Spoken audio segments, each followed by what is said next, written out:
வணக்க மக்களே, நான் தான் ஜாக்சன். இந்த வீடியோவில் பிகினர்ஸ் எப்படி கன்சிஸ்டன்சி மெயின்டைன் பண்ணுறது அப்படின்னு தான் சொல்ல போகிறேன். அதுக்கு முன்னாடி கிறிஸ்மஸ்க்கு தரமான ஒரு ஆஃபர் போட்டிருக்கோம். நம்ம இந்த ஆஃபர்லாம் இனிமேல் கிடைக்கவே கிடைக்காது, சரிங்களா? ஸோ 777க்கு பார்த்தீங்கன்னா ராயல் பாஸ் ஆஃபர் போட்டிருக்கோம். நீங்கள் ஃப்ரெஷராக இருந்தாலும் பிகினராக இருந்தாலும் டாப்பராக இருந்தாலும் பார்த்தீங்கன்னா வந்து இந்த ஆஃபரை யூஸ் பண்ணிக்கலாம். ஸோ டிஸ்கிரிப்ஷன் லிங்க் இருக்குது, இல்லை டேரெக்டாக வெப்சைட்டில் போய்ட்டு ராயல் பாஸை கிளிக் பண்ணுங்கள். 777க்கு 1 year வேலிடிட்டிக்கு ராயல் பாஸ் ஆஃபர் போட்டிருக்கோம். இதுக்குள்ள பேங்க் எக்ஸாமுக்கான A to Z video course, mark test, PDF course எல்லாமே வந்துடும். தயவு செய்து இந்த ஆஃபர் இருக்கும்போது யூஸ் பண்ணிக்கோங்க. முடிஞ்ச பிறகு எங்கள்கிட்ட கேட்காதீங்க. 2026 பார்த்தீங்கன்னா வந்து PDF கோர்ஸ், வீடியோ கோர்ஸ்லாம் 2026க்கானது லான்ச் பண்ண போகிறோம்.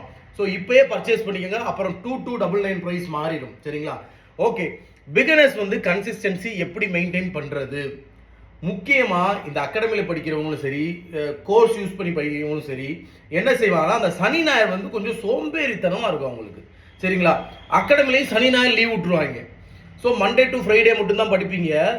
அப்போ படிக்கிற டாப்பிக்கை அந்த வாரத்தில் ரிவிஷன் பண்ண மாட்டாங்க. என்ன செய்வாங்கன்னா டாபிக் முடிக்கணும்னு சொல்லி முடிச்சுட்டு போய்கிட்டே இருப்பாங்க. திரும்பி பார்த்தோம்னா என்னடா இது நம்ம படித்த மாதிரி இருக்கு இல்லையே அப்படின்னு தோணும்.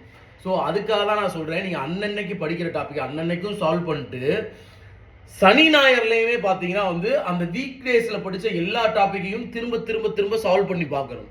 அப்போ மட்டும்தான் நீங்கள் பிகினராக படிக்கும்போது அந்த டாபிக் நமக்கு ரிமைண்டர்லேயே இருக்கும். நீங்கள் அதை ஒரு நாள் பார்த்துட்டு அடுத்து ஒரு மாதம் கழிச்சு பார்த்தீங்கன்னா அது வந்து ரிமைண்டரில் இருக்காது. கன்சிஸ்டன்சி மெயின்டைன் பண்ணுறதுக்கான சிம்பிள் கீ என்னன்னா, நீங்கள் அந்த டாபிக் படிக்கிறீங்களே அதுக்கான ஒரு 5 கொஸ்டினை டெய்லி எந்திரிச்சோடனே ஒரு 5 கொஸ்டின் சால்வ் பண்ணி பாருங்க. இதுதான் கன்சிஸ்டன்சி மெயின்டைன் பண்ணுறதுக்கான வழி. உங்களுக்கு புரியுற மாதிரி சொல்லணும்னா, நேற்று ஒரு 2 டாபிக் பார்த்துருப்பீங்க, அதை இன்னைக்கு காலையில் எடுத்து ஒரு 5 கொஸ்டின் சால்வ் பண்ணி பாருங்க. அடுத்து முந்தா நேற்று 2 டாபிக் பார்த்துருப்பீங்க, இன்னைக்கு காலையில் இருந்துச்சு அந்த 2 நாளோட டாப்பிக்கையுமே எடுத்து ஒரு 5 சால்வ் பண்ணி பாருங்க. அடுத்து 4வது நாள் வந்து ஒரு டாபிக் படிப்பீங்க. அப்போ முன்னாடி 3 நாள் படிச்சதை காலையே வெள்ளை எழுந்திரிச்சோடனே ஒரு 5 கொஸ்டின் சால்வ் பண்ணி பாருங்க. அடுத்து 5வது நாள் ஒரு டாபிக் படிப்பீங்க, அந்த 4 நாளையும் சேர்த்து 5 கொஸ்டினா சால்வ் பண்ணி பாருங்க. சாட்டர்டே ஒரு டாபிக் படிப்பீங்க, மண்டே டு ஃப்ரைடே கவர் பண்ண எல்லாத்தையுமே சாட்டர்டேல ஒரு 5 கொஸ்டின் எடுத்து சால்வ் பண்ணி பாருங்க.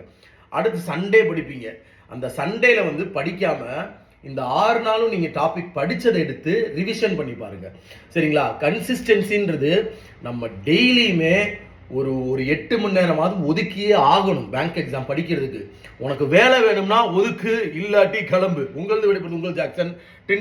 ராயல் பாஸ் ஆஃபரை மிஸ் பண்ணிடாதீங்க.